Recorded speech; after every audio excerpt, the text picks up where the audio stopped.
ना कोई बड़ा नेता है और ना ही कोई सेलिब्रिटी है। उसी ओर एक फटा पुराना मंच है, ऊपर में त्रिपाल है और दूसरी ओर देखेंगे यहाँ पर लोगों का हुजूम है। लोग इंतजार में है कि इस मंच तक जाएं, जबकि वहाँ पे ना मोदी है ना कोई और है। एक मैडम है, मैम से बात करना चाहेंगे, आप आगे आ जाएं। कहाँ से आए हैं? छत्तीसगढ़ से। छत्तीसगढ़ से चल करके आई? जी बिल्कुल, इतनी बड़ा प्रोटेस्ट चल रहा है और इतना अन्याय चल रहा है, और जिस तरीके से आज युवा जागी है, तो इसका मतलब ये है कि हम कहीं पे भी अपने घर पे अगर हमारे अंदर थोड़ी भी इंसानियत है और अपने देश के प्रति प्रेम है, तो हम ऐसे बैठ नहीं सकते। तो हम इसीलिए यहाँ पे इनको सपोर्ट करने आए हैं। तो यहाँ कितने दिन आप रहेंगे, प्रोटेस्ट करेंगे कितने दिन? अभी फिलहाल 10 दिन तो है ही हम। 10 दिन रहेंगे? बिल्कुल, हम यहीं पे जब रहेंगे तक कि इस्तीफा ना हो जाए। बिल्कुल बिल्कुल, हम चाहते हैं कि उनका इस्तीफा हो, और जिस तरीके से अन्यायपूर्ण ये सरकार चल रही है, हर वर्ग के साथ में, हर क्षेत्र में इनको उखाड़ फेंकना ही बहुत ज़रूरी है। तो आज ये पहल, इतनी बड़ी पहल इन्होंने की है, इनको सबको बहुत बहुत मुबारकबाद।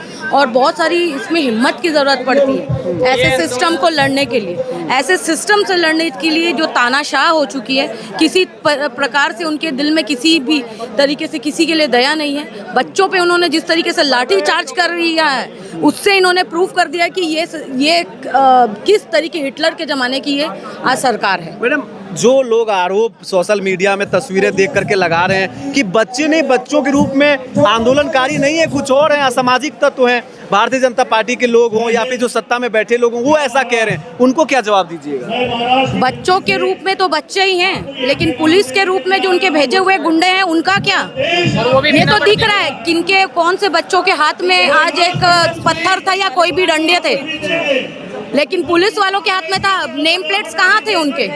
फेस पे मास्क क्यों था? हेलमेट क्यों था? सिविल ड्रेस पे क्यों आए थे? लगाना था ना नेम प्लेट। आप इतने सही हैं, तो ये बच्चे तो बच्चे ही थे जो अपने हक की लड़ाई लड़ रहे हैं, लेकिन इन्होंने अपने साथ में आरएसएस के गुंडे बुला के रखे। एक सवाल आपसे चाहेंगे, आप 20 तारीख के आंदोलन के बाद आए या फिर उस दिन थे मौजूद? नहीं, मैं 20 तारीख के आंदोलन के बाद आई हूँ। जब आपके दिमाग में सोनम वांगचुक के गिरफ्तारी और ये सब चलने के बाद आपने डिसाइड किया कि आप जाना चाहिए? बिल्कुल जाना चाहिए, क्योंकि जिस तरीके के हालात बन रहे थे और जिस तरीके से ये बर्बरता पूर्वक इन्होंने लाठी चार्ज किया है, इतने लोगों को घायल किया है, सर फोड़े, हाथ पैर तोड़े, तो हमने सोचा कि नहीं, हम भी ऐसा घर पे नहीं बैठ सकते। चल बहुत टाइम से रहा था जाना है करके, बट ये जो था ना, ये केक था कि हमें पहुंचना है, चाहे किसी भी वजह से। चलिए, बहुत बहुत धन्यवाद बातचीत करने के लिए।